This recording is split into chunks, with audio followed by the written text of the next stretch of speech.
Velkommen til første video med tips og tricks om hvordan man kan lave god kaffe, hvordan man kan servicere sine espressomaskiner og hvordan man indstiller maskinerne.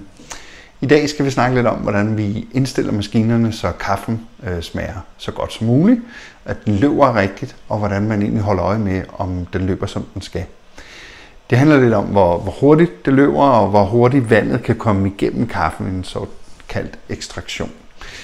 Vi kigger på sådan helt basis, hvordan man kan indstille den, og så kommer der en video, hvor vi nørder lidt mere i forhold til, vi vejer kaffen med og måler det og alt sådan noget. Men i første omgang, så handler det om at lære at kigge på, hvordan kaffen løber.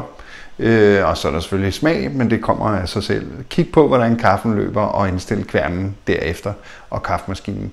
Det er første skridt, og så næste skridt, så nørder vi lidt.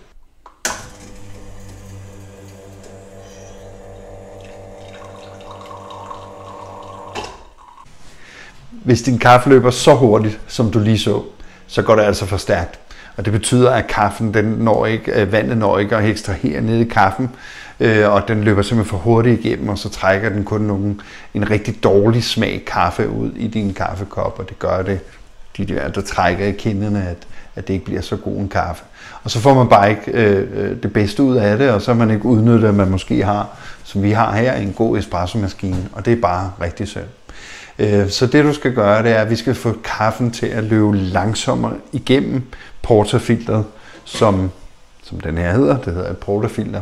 Vi skal få vandet til at løbe langsommere igennem, og det gør vi ved at få gjort det sværere for vandet at løbe igennem. Og vi gør det sværere for vandet ved at løbe igennem, ved at vi maler kaffen finere. Altså jo finere kornene er, jo mere komprimeret og tæt ligger kaffen, og det sværere bliver det for vandet at komme igennem.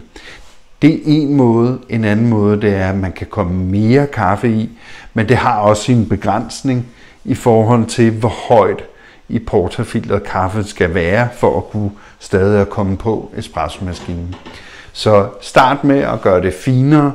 Når vi gør det finere, så ser vi også, at så fylder kaffe mindre, og det vil sige, så lægger det sig måske længere ned i porterfilteret, som det hedder, og så er der mere plads til bagefter at komme mere kaffe i, hvis det er det. Fordi at finere kaffe, det fylder simpelthen mindre, og man kan se forskellen. Her, der løb det virkelig stærkt, så nu prøver vi lige at male kaffen finere, og så kan I prøve at se den forskel, det ellers gør.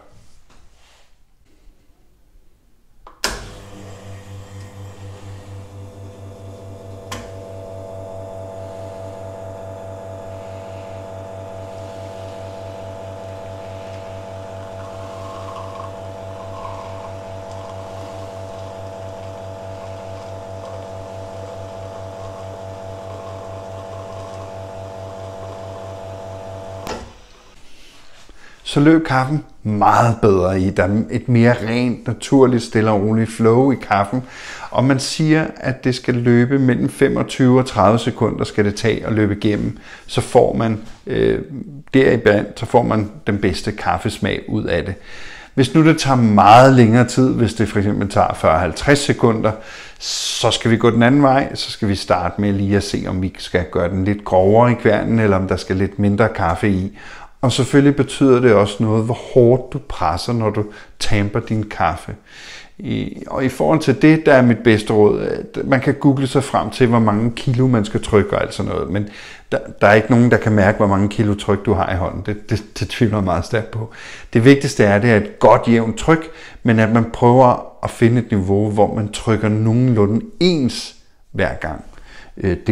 Det kan man gøre ved blandt andet at købe nogle af de her tamper, som har en fjeder på, sådan så at når man så trykker ned, jamen så får det et ens tryk på tamperen i forhold til, at man har trykket den ned.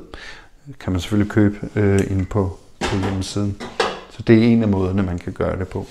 Men nu løb den fint, som vi så det her, og allerede nu så vil vi få en langt bedre kaffe end i forhold til, hvis den løb så hurtigt, som man så i starten. Så indstil din maskine derefter, start med at se, hvordan det løber, gør det finere, hvis det løber for hurtigt, kom eventuelt mere kaffe i, og så smag selvfølgelig på den bagefter, om du synes, at den er blevet for stærk, eller blevet for tynd i forhold til, om man er kommet mere eller mindre kaffe i. Så det var lige del 1 i forhold til, hvordan man får det bedste ud af sin kaffe.